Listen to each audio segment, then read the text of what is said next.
الله أكبر الله أكبر الله أكبر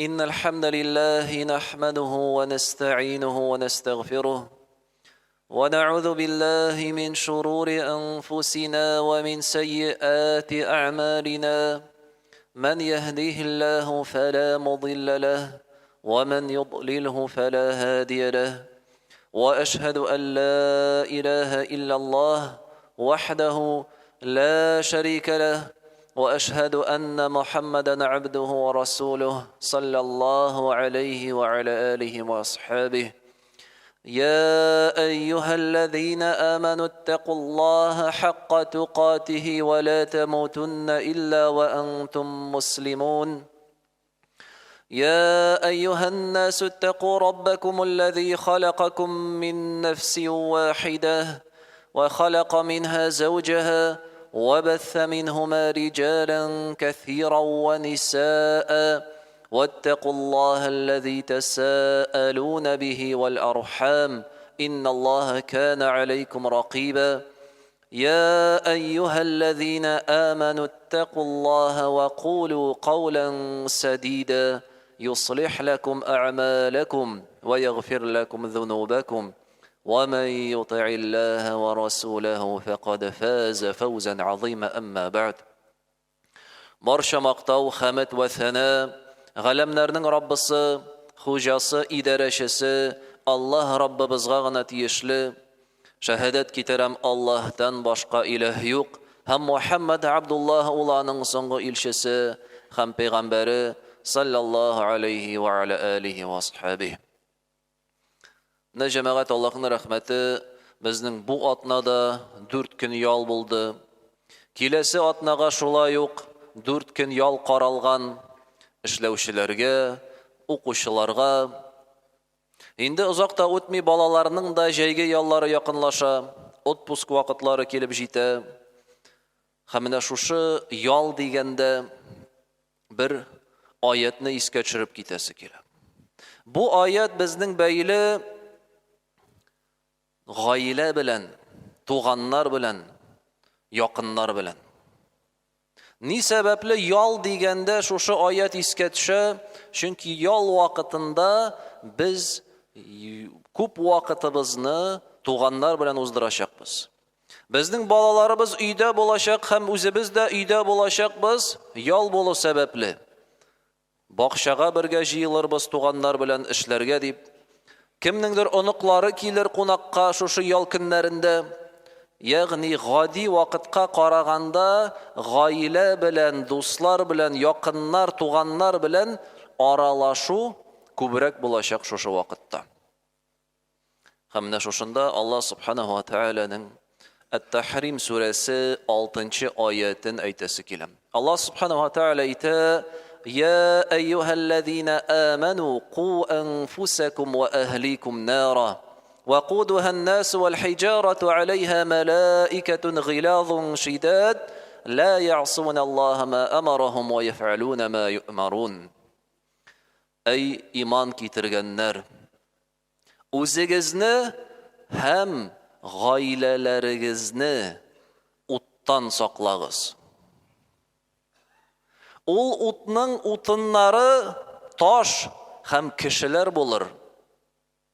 Аның өстендә каты табигатьле, көчле, куәтле фәрештәләр тора һәм алар Аллаһ Тәгаләнең кушканнарына, әмерләренә буйсынырлар һәм Аллаһ Тәгаләнең әмерләренә каршы чыкмаслар. Эй иман китергәннәр, Аллаһ Тәгаләгә һәм кыямәт көненә иман китерүче бәндәләр, Аллаһ Тәгалә мөрәҗәгать итә: "Мин ышандым, мин Аллаһка иман китердем, мин мөселман" дип әйткән кешеләргә һәм әйтә: "Үзегезне саклагыз һәм гаиләләрегезне саклагыз." Нәрсәдән? Җәһәннәм утыннан. Җәһәннәм утыннан саклагыз ди. Шушы җәһәннәм ут ул гади ут түгел, аны хәтта ягалар агач утын белән түгел, таш белән. һәм кешеләр белән ягачаклар шушы җәһәннәм утын.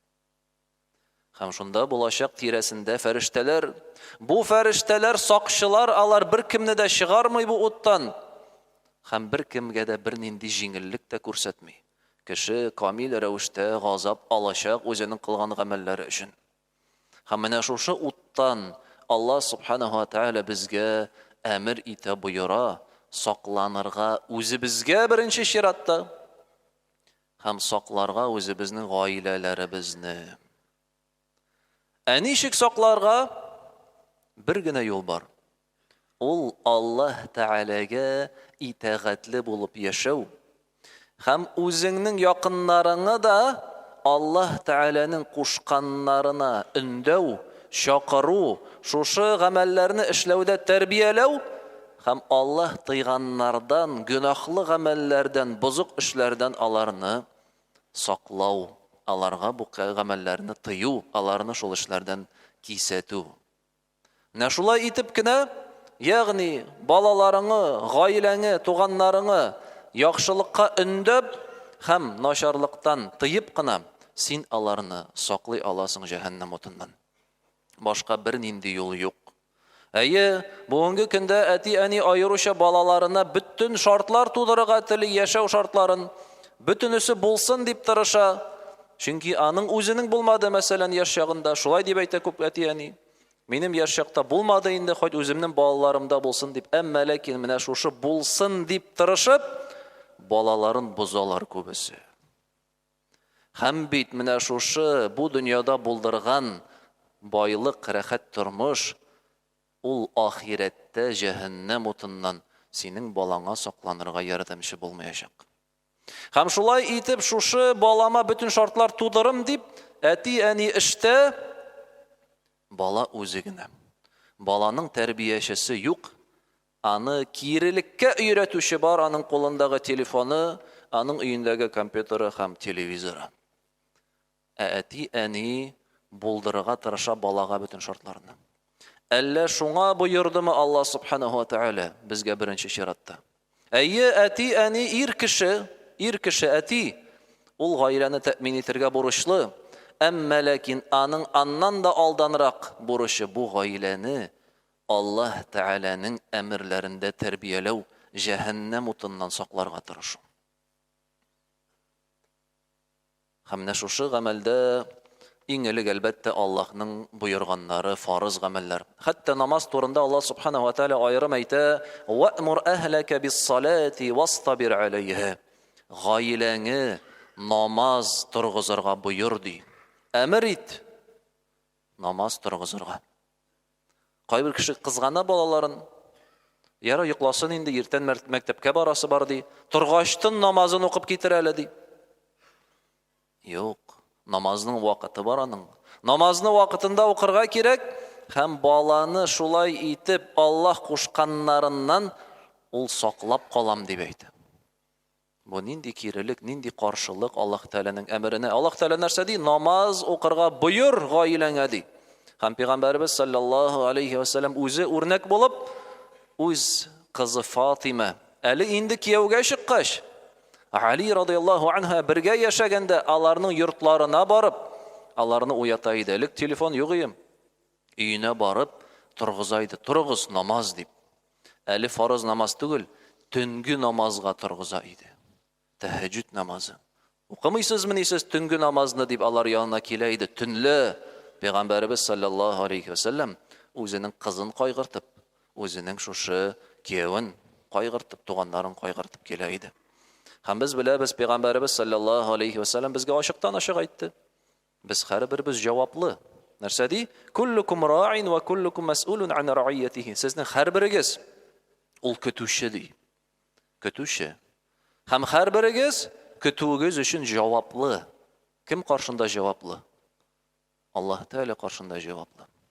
Син әти, син гаиләдә башлык, синең бар тормыш иптәшең, синең бар балаларың, син алар өчен җавап тотасың Аллаһ Тәгалә каршында. Һәм шулай Пәйгамбәрбез саллаллаһу алейхи ва саллям әйтә: "Вар-раҗулу фи әһлиһи ра'ин ва хува мас'улун ан рa'iyatihi." Ир кеше ул гаиләсендә көтүче ди. Һәм шушы көтүе өчен җаваплы ул. Һәм хатын-кыз вәл мар'ату фи бейти зәүҗиһа ра'iятун ва һия мас'улатун ан ра'iятиһа. Хатын-кыз ул үз иренең өендә көтүче. Һәм шушы көтү өчен җаваплы ул дип әйтә. Балалар, аларны тәрбияләү, аларга динне өйрәтү ул җавапчылык.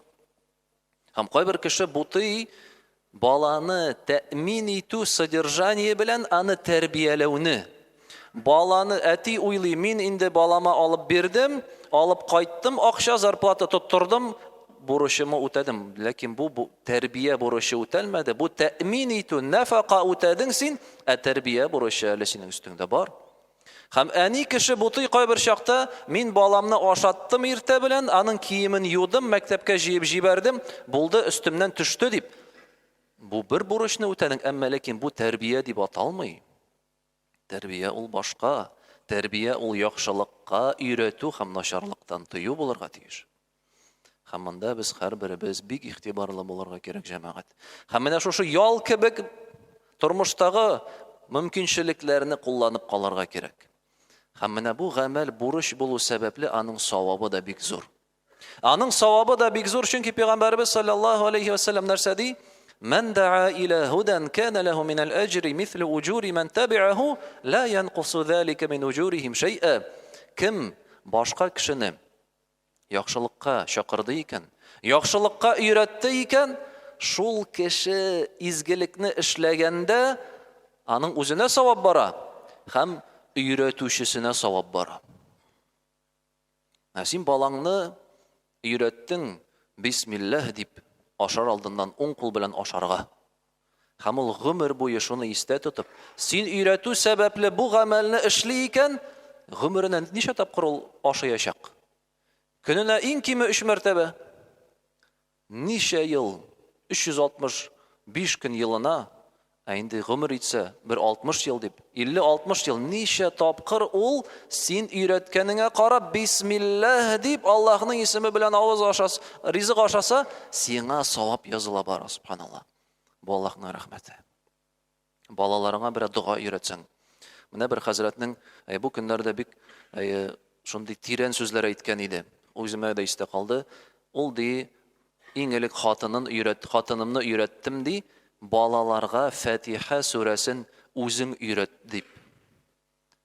Без балаларны бирәбез мәчеткә укырга, балаларны бирәбез ниндидер детсадларга укырга, аларны хәзрәтләр өйрәтсен, аларны укытучылар, мөгаллимә, остазлар өйрәтсен дип. Аларны өйрәнерләр, ләкин син иң кимендә хотя бы Фатиха сүрәсен балаңа үзең өйрәт дип әйттем ди. Хикмәт нәрсәдә? Бу бала шушы Фатиха сүрәсен гомеренә ничә мәртәбә укыячак. Һәр намазда, һәр рәкъгатьтә гомер буе, субханалла. Һәм ул укыган сайын өйрәтүче әнигә, өйрәтүче әтигә әҗр савап булачак. Нинди Аллаһ Тәгаләнең нигъмәте киң. Әле ул үскәч үзе өйрәтсә балаларын, аларныкы да сиңа языла бара. Син бер кешене изгелеккә өйрәттең, ул икенчесен өйрәтә, һәм менә шулай ул дәвам итә, сиңа савап.